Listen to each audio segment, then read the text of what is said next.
perfect a classic product is something very intelligent. So brick is something that will never go out of style for centuries to come.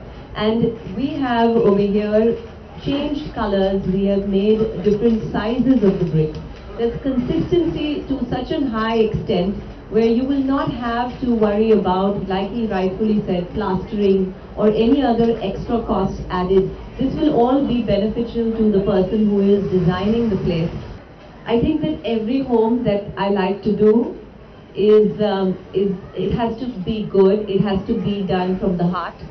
So for those people who live there, and I love to make sure that the home and the place, whether it is not even a home, maybe it's a hotel, whatever it is, it should make the person who comes there or stays there feel very happy, because it's part of my industry.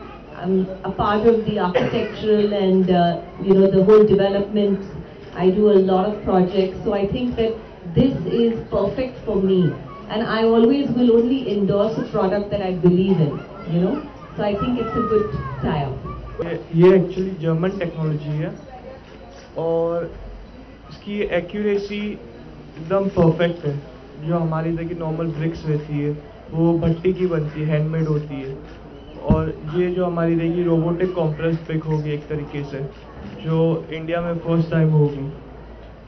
इसमें accuracy, size, wait सब perfect रहेगा, मतलब अच्छी quality देगी एक हिसाब से, जो इंटीरियर में भी यूज़ हो सकती है और एक्सटीरियर में भी यूज़ हो सकती है, और हम सब कलर में प्रोवाइड कर सकते हैं। मैंने अभी एक्चुअली पहली बार देखा यहाँ पे, and I touch the bricks and it's fantastic. I think this is a new page in and a new phase जहाँ तक एक कंस्ट्रक्शन इंडस्ट्री का सवाल है।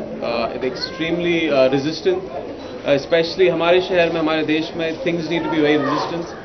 तो बड़ा अच्छा प्रोडक्ट है, and I wish Bablu ji and Uvaid all the very best, their company. It's fantastic. Construction एक बहुत बड़ा बिजनेस है, सिर्फ हमारे शहर में नहीं, हमारे देश में भी, and they are very reputed builders, and this is like I said a fantastic phase in construction. It's very important in our city to have things जो बहुत ही रेजिस्टेंट है, स्पेशली हमारे शहर में जब दरिया है एंड सॉल्ट वाटर, बहुत इरोजन होता है। तो जब इनकी बिल्डिंग रेडी होगी, जब भी रेडी होगी, when is it gonna be ready? Inshallah in a couple of months or in a year, I'd like to come and see the flats and definitely buy one there. Definitely जब मुंबई शहर में आप पहली दफ़ा आते हैं तो सबसे पहले वही होता है कि एक सर पे एक छत हो। मैं भी जब घूमता रहता था तो स्ट्रगल के दौरान में पेइंग गेस्ट रहता था, और अक्सर जब बिल्डिंग्स बनती तो मैं सोचता था कि एक विंडो मेरी भी होनी चाहिए, और धीरे धीरे उसमें सब लाइट्स जल जाती थी, पोजेशन हो जाते थे, लेकिन मेरा घर नहीं बनता था। But finally it happened, and I think all thanks to the wishes, आप दोस्तों की दुआओं से।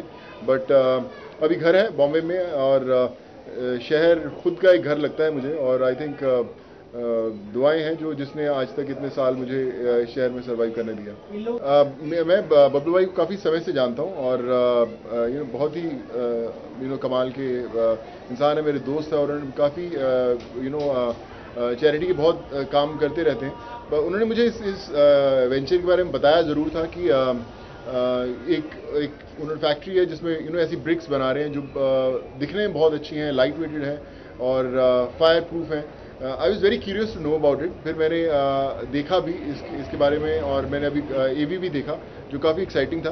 But I really love to know more about it. मैं जानना चाहूँगा कि ऐसा और क्या पता लगा सकता हूँ इसके बारे में। But I think it's a new technology, and I am sure जो कंस्ट्रक्शन को एक नया रूप दे सकती है। मैं तो आज भी अपने पिताजी के घर में रहता हूँ और उनके साथ ही रहता हूँ, तो खुश हूँ वहाँ पर। पहला घर मैंने खरीदा ही नहीं है आज तक, सेकेंड होम मेरा अपना है, लेकिन वो भी पिताजी के हाथ से जो भी हुआ है। I have always lived with my parents. So लेकिन मुझे आज भी याद है कि पिताजी छोटा सा रेस्टोरेंट चलाया करते थे लैमिंगटन रोड में, लेकिन चाहते थे कि उनके बच्चे बड़े हो तो वार्डन रोड जैसे इलाके में, ताकि लोग सही मिले, उनकी पढ़ाई सही हो। तो उन्होंने दो ही चीज़ पे ध्यान दिया कि अच्छा माहौल, एक अच्छी एनवायरनमेंट और एक एक अच्छी एजुकेशन। और मैं खुद मानता हूँ कि इन दोनों चीज़ों की वजह से मैं आज जो भी हूँ मैं हूँ, वरना शायद किसी गली के नुक्कड़ पे मेरा टेम्परामेंट ऐसा था, आई वॉज वेरी अग्रेसिव, कहीं ना कहीं लाइन भी अलग पकड़ लेता है। But I think it's important कि बच्चे सही माहौल में बड़े हो। अभी खेलने जा रहे हैं हम लोग कस्टम से, एक बेनिफिट मैच है और कस्टम्स की टीम है आज। So I think I am going from here सीधा कलीना जा रहा हूँ मैच खेलने के लिए। I think that's the biggest excitement.